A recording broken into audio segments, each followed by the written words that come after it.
जमाना कुछ भी कहे इसका एहतराम ना कर, जमाना कुछ भी कहे इसका एहतराम ना कर, और जिसे जमीर ना माने उसे सलाम ना कर।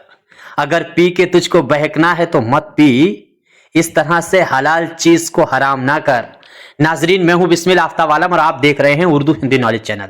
जो सिलसिला चल रहा था उसी में आगे बात करते हैं। और एलटी ग्रेड का जो एग्जाम होने वाला है, या यूपी के तीनों जो एग्जाम होने वाले हैं, उसके लिए इंपॉर्टेंट अपनी सीरीज चल रही है। इसके पीछे के वीडियो अगर नहीं देखे तो जाकर के जरूर देखिएगा। आज का पहला सवाल देखिए, और ये वो सवाल होने वाले हैं जो एग्जामों में पूछे जाते हैं, वनडे एग्जाम में पूछे जा चुके हैं, PYQ हैं। पहला सवाल है, उर्दू की असास वर्नाकुलर हिंदुस्तान पर कायम है, जो खड़ी बोली का दूसरा नाम है। उर्दू के आगाजों और इब्तदा के सिलसिले में यह ख्याल किस माहिर लिसानियात का है? दरअसल ये सवाल कई बार रिपीट हो चुका है, तो मैं आपके सामने लेकर के आया हूं। उम्मीद करता हूं आपको आंसर जो दिख रहे हैं उन पे गौर करना है। सबसे नंबर 1 पर गुरिरसन है, फिर सुनीति कुमार चटर्जी, मसूद हुसैन खान, और साथ ही साथ में जो है वो ग्राहम बेली हैं। देखिए, मैंने कई बार कहा है, देखिए सबसे बड़ी बात तो यह है कि सबसे पहला जो आंसर आपको दिख रहा है गुरिरसन, इसके बारे में जो है लिसानियाती जायजे इनकी एक किताब है, उसको याद रखिएगा। उसी को किताब को लिंग्विस्टिक सर्वे ऑफ इंडिया कहते हैं, वो भी आपको याद रखना है। और जॉर्ज गुरिरसन ने जो है वो जो है क्या कहते हैं, मगरबी हिंदी की 5 बोलियां बताई हैं। ये नजरिया इनका है, ये बात आपको नहीं भूलनी है। और गुरिरसन के ही मुताबिक 544 हिंदुस्तान में बोलियां बोली जाती हैं, ये भी आपको याद रखना है। हिंदुस्तान जो जबानें होती हैं उनका अजायब घर है, ये भी गुरिरसन का कहना है। इतनी चीजें आपको याद रहनी चाहिए। दूसरा आंसर आपको दिखाई दे रहा है सुनीति कुमार चटर्जी। हिंदुस्तान में अगर मुसलमान ना आते तब भी हिंदुस्तान उर्दू जबान पैदा हो जाती है, वाला जो नजरिया है कई बार रिपीट हुआ है, कम से कम 3-4 बार उसको पूछ चुके हैं UGC वाले भी और दूसरे लोग भी, तो उसको भी याद रखिए। ये भी सुनीति कुमार का चटर्जी का नजरिया है। इसके बाद एक नाम आपको नीचे दिख रहा है, वो है मसूद हुसैन खान। मसूद हुसैन खान के बारे में आपको याद रखना चाहिए। मैंने कल जब वीडियो बनाई थी तो उसमें मैंने कहा था कि 1919 में कौन पैदा हुआ है, तो एक बच्चे जिसने जवाब दिया है मोहम्मद आरिफ, और जिन लोगों ने जवाब दिया उनका बहुत बहुत शुक्रिया और बहुत अच्छी तैयारी। देखिए, 1919 में मसूद हुसैन खान पैदा हुए हैं, और 1919 में ही मजरू सुल्तानपुरी पैदा हुए हैं। मसूद के बारे में याद रखिए कि पैदाइश इनकी जरूर 1919 में हुई है। कहाँ हुई है, तो ये फर्खाबाद में हुई है, कायमगंज फर्खाबाद, ये शायद जो है बांग्लादेश में पड़ता है, वहां हुई है। और दूसरी बात, मसूद हुसैन खान के बारे में आपको याद रखना है कि अलीगढ़ में इनका इंतकाल जो हुआ था वो 2010 में हुआ था, ये सभी को मालूम है मसूद के बारे में। लेकिन इनकी पैदाइश इन्होंने अपनी खुदनवीस बरूद मसूद के अंदर बताया है कि मेरी पैदाइश मंगल के दिन फजर के बाद में हुई है। और इनके घर जो है, इनके जो हवेली थी उसको महल कहते थे, वो ये चीज़ें आपको वहाँ से मिलेंगी, पता चलेगी। लेकिन जितनी चीज़ मैंने खास लगती वो बताते चलते हैं एक्सप्लेन में। बाकी है ग्राहम बेली का नाम आपको याद रखना है। ग्राहम बेली ने भी ये माहिर लिसानियात के तौर पर काम किया है। अब इसमें जवाब क्या होगा? जवाब जिस बच्चे ने दिया होगा फर्स्ट, यानी गुरिरसन का ये नजरिया है जो आपको स्क्रीन पर दिख रहा है, ये गुरिरसन का नजरिया है जो किसी भी कीमत पर आपको नहीं भूलना है। उम्मीद करता हूं सभी का आंसर सही हुआ होगा। देखिए, क्वेश्चन अगर आपको अच्छे लगते तो बगैर कहे आपको लाइक करना चाहिए, नहीं अच्छे लगते तो डिसलाइक करना चाहिए और अपना मशवरा देना चाहिए। दूसरे साथियों को जरूर शेयर कीजिएगा और अपना मशवरा मुझे जरूर देते रहिएगा, मैं आपका बेहद शुक्रगुजार रहूंगा। अगला सवाल देखिए, सवाल है मसूद हुसैन खान के मुताबिक जुनूबी हिंद की आर्याई जबानें कौन सी हैं? तो जबान कौन सी है, इसमें से जबानें कौन सी हैं, ये नहीं, जबान कौन सी है, ये जो दी गई हैं इनमें से आपको जुनूब, तो अगर भारत का हिंदुस्तान का नक्शा आपको याद है तभी ये सवाल वैसे बताया जा सकता था। बहरहाल एक चीज आज नई हम आपको यहां से सिखाते हैं, सीख करके जाइएगा। ऐसी तरीके से आपको कोई नहीं समझा सकता, और आप हार क्यों जाते हैं एग्जाम में, उसको तरीके को मैं समझाता हूं। देखिए, इसमें आपका आंसर सही होगा मराठी। मराठी आपको याद रहना चाहिए। सवाल एक चीज बच्चे रटते रहते हैं कि सबसे पहले मौसीकी और कवायद किस जबान में पैदा हुई है, तो वो मराठी में। ये बात हम लोग लगातार याद करते रहते हैं कि उर्दू जबान मराठी सबसे पहले मौसीकी किस में आई है, तो वो मराठी में। तो अब अगर इस सवाल को बंदा सवाल को घुमा करके पूछ ले, जबान बदल देता है एग्जामिनर, और वो घुमा करके पूछ ले कि सबसे पहले किस जबान के जरिए रक्स का इजाद हुआ, रक्स के जरिए कौन सी जबान इजाद में आई। अब मौसीकी है तो रक्स होगा, यानी मराठी। सीधी सी बात देखिए, तस्वीरों की जरिए और मुसव्विरी के जरिए कौन सी जबान आई, तो वो किसके जरिए आई? मराठी। क्यों? उसकी वजह देखिए, मौसीकी और नृत्य जिसको कहते हैं डांस या जो है रक्स, उससे जुड़ी हुई जबान है, वो उसी के जरिए ये जबान आगे बढ़ बढ़ती चली गई। यही वजह है कि सबसे पहले हिंदुस्तान में मराठी फिल्में बनना शुरू हुआ और महाराष्ट्र की जबान है ये, तो महाराष्ट्र में इसीलिए फिल्मी इंडस्ट्रीज में ज्यादातर आपने देखा होगा जो एक्टर होते हैं वो मराठी जरूर बोल लेते हैं। ऐसा कोई एक्टर नहीं महाराष्ट्र के रहने वाले जितने तो मराठी। अब चूंकि उसके पड़ोस में गुजरात है तो गुजरात का असर मराठी का असर गुजरात पर नजर आता है, गुजरात की जबान पर मराठी का असर नजर आता है।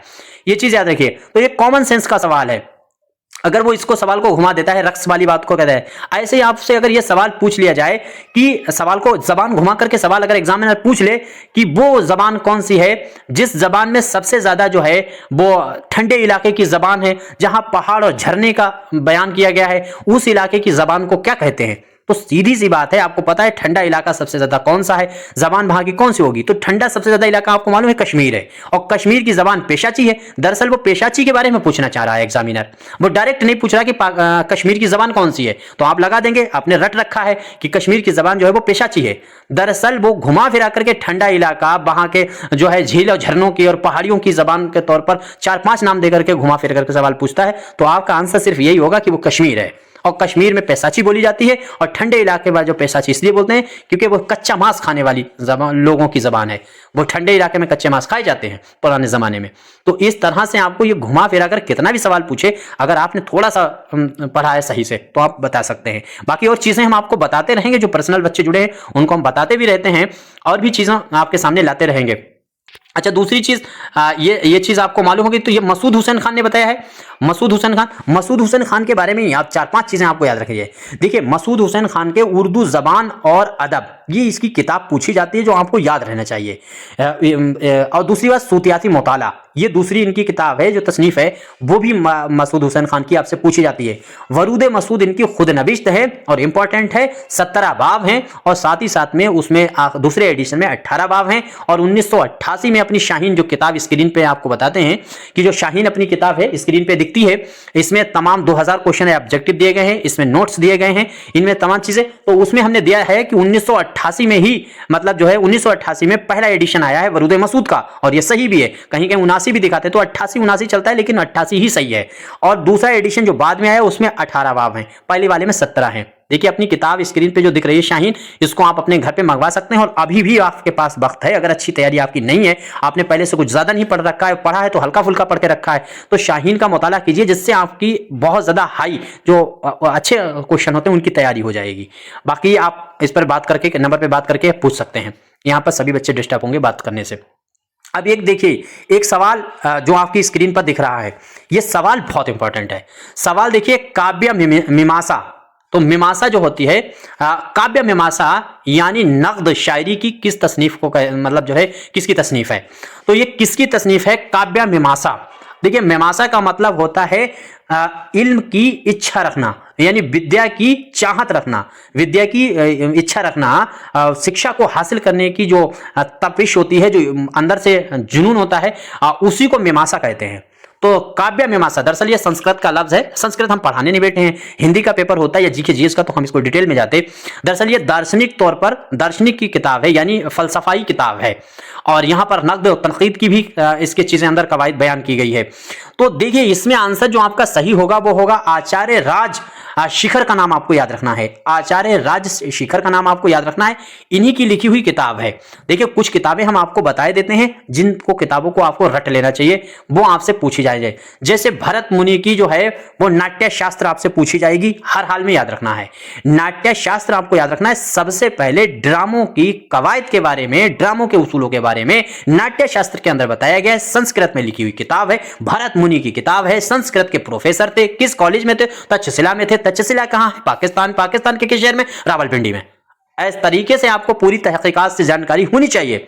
तो एक चीज, दूसरी अष्ट अध्याय आपको होनी चाहिए, वो संस्कृत की पहली कवायद की किताब है। अष्ट अध्याय वो पाणिनि की है, पाणिनि का नाम आपको याद रखना चाहिए। पाणिनि भी तक्षशिला का प्रोफेसर है, तक्षशिला में ही उसने पढ़ाया है, और पाणिनि ने ही सबसे पहले जो है क्या करा है, संस्कृत की कवायद को, संस्कृत के उसूलों को वाज़ा करने की कोशिश की गई है। और इसीलिए अहद पाणिनि के दौर को मंजिलों में जो 5 मंजिलें बांटी हैं, जो है अहद वस्तु को सुदेशर वर्मा ने, तो उसमें अहद पाणिनि की बाकायदा एक मंजिल शामिल कर रखी है 4थे नंबर पे।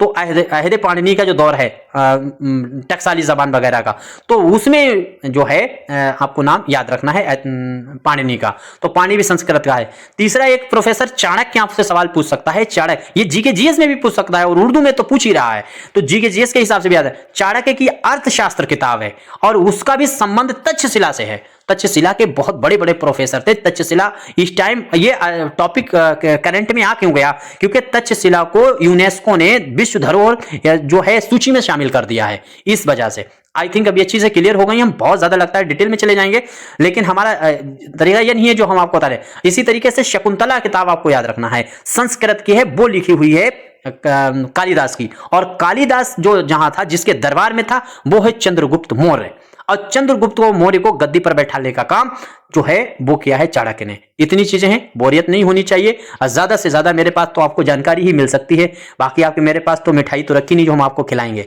जितनी जानकारी है उतनी हम ज्यादा से ज्यादा कोशिश करते हैं आपके सामने रख पाए। अब एक नाम आपको दिख रहा है आनंदवर्धन, इस पर भी बात कर रहे हैं। इसके बाद में अभिनव गुप्त, देखिए दोनों का नाम याद रखिएगा। आनंदवर्धन का नाम इसलिए आपको याद रखना है कि ध्वनि का जो नजरिया है, धुन मतलब साउंड, जो आवाज का नजरिया है, साउंड का, की के, इस तरीके के जो साउंड आए हैं, उनको ध्वनि का नजरिया जो है वो आनंदवर्धन ने दिया है। आनंद कब आता है, जब ध्वनि होती है, आवाज होती है। इसके बाद में दुनिया लोकलोचन अगर पूछा जाता है, यहां पर थोड़ा कंफ्यूज नहीं होना है, दुनिया लोकलोचन का नजरिया अगर पूछा जाता है तो वो है अभिनव गुप्त का। तो आनंदवर्धन का है ध्वनि का नजरिया, और अभिनव गुप्त का है दुनिया लोकलोचन। तो दोनों संस्कृत के प्रोफेसर हैं। अभी तक तो जितने की बात हो रही है चारों के चारों संस्कृत के हैं और इंपॉर्टेंट हैं। अब थोड़ी सी इतनी बात याद रखी तो संस्कृत के बारे में एक मैटर और याद रख लीजिएगा, वो ये है कि संस्कृत में 6 दविस्थान है। कितने दविस्थान है, तो वो है 6 दविस्थान। पहले दविस्थान के तौर पर रस जाना जाता है, और जिसका जो है बानी माना जाता है भरत मुनि। रस का नजरिया किसने दिया है, भरत मुनि ने। इसी की किताब, भरत मुनि की किताब नाट्य शास्त्र में ये दिया गया है, 8 रस है। तो पहला मतलब दविस्थान हो गया है संस्कृत का, वो हो गया रस, और नजरिया किसने दिया है, भरत मुनि ने। दूसरा नंबर आपको याद रखना है रीत। रीत का भी दविस्थान संस्कृत में आता है, 6 दविस्थान है रीत, और रीत को किसने दिया है, तो वो चाहे आप हिंदी में लिख करके इनके नाम याद कर लीजिए, भले उर्दू में अगर नहीं आपको लिखावट में याद हो रहा है तो रीत का नजरिया कितने, रीत का दरअसल नहीं होता है, वो होता है रीति होता है। रीति मतलब रीति रिवाज के तरीके से जो चीजें चलती हैं। तो रीत का नजरिया अगर आपसे पूछा जाता है किसने दिया है, वो भी हर हाल में आपको याद रखना, आचार्य वामन ने दिया है, आचार्य वामन। और अलंकार का नजरिया आपसे पूछा जाए तो आचार्य भामा ने दिया है। ध्वनि का नजरिया आपको याद रखना है तो वो आनंदवर्धन ने किया। इस तरीके से 4 हो गए। और 5वां नजरिया है विक्रोक्ति का नजरिया। विक्रोक्ति का जो नजरिया होता है वो आचार्य कंतक का दिया हुआ है, और औचित्य एक नजरिया होता है, औचित्य का नजरिया शेमंदर ने दिया है।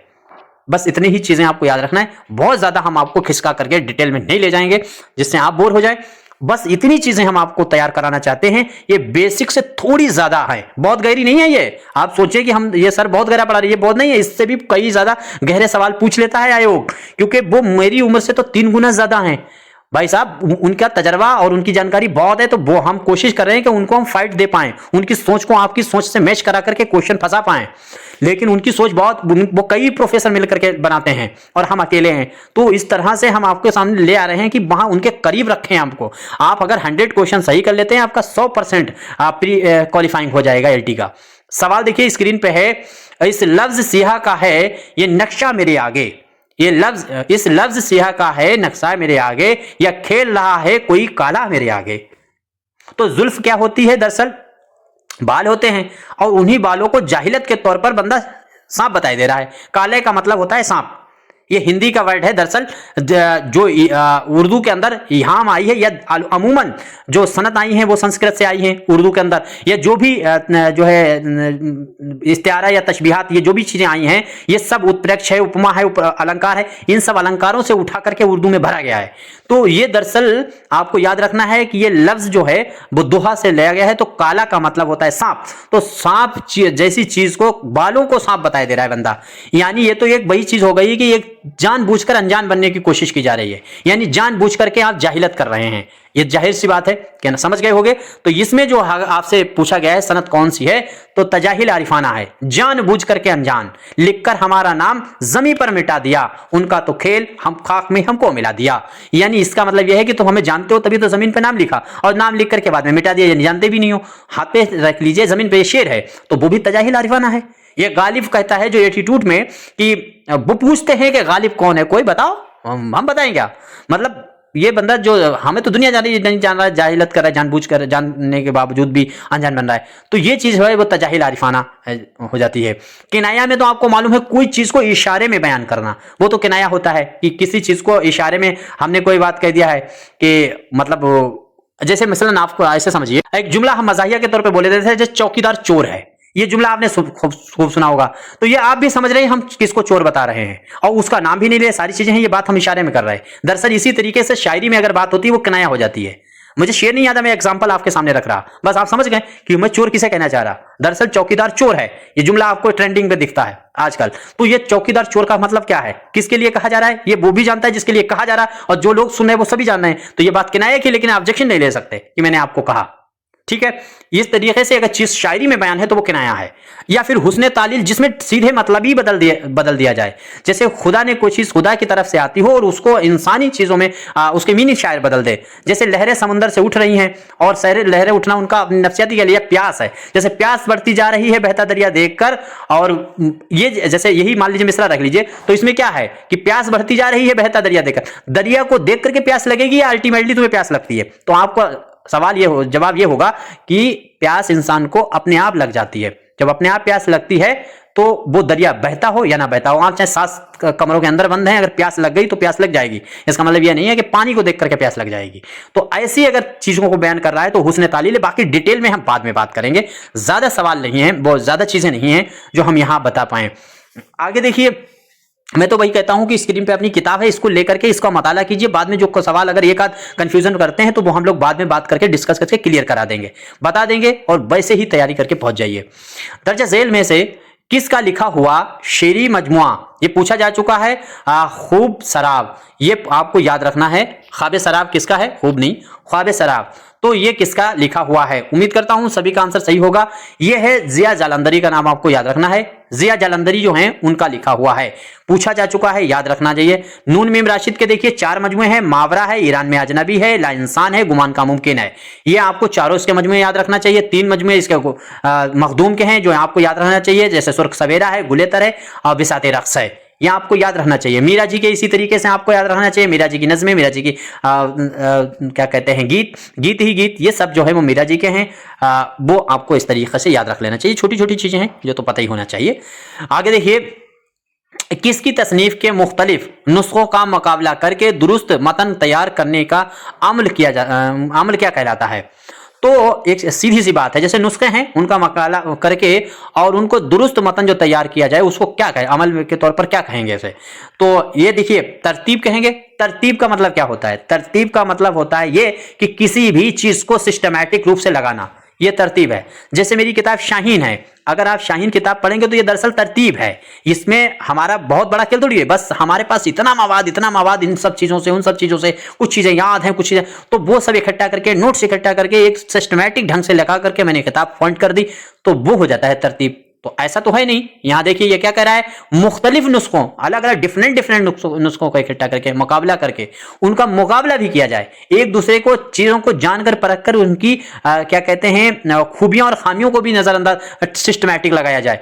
तो वो चीज को पूछ रहा है, क्या हो गया। तो ऊपर वाला तो तरतीब तो होगा नहीं। तरतीब मैंने बता दिया, जैसे अपनी शाहीन किताब ये तरतीब करदा है, सिर्फ मुरतीब करदा के तौर पर कह सकते हैं, या जो है तरतीब है, ठीक है।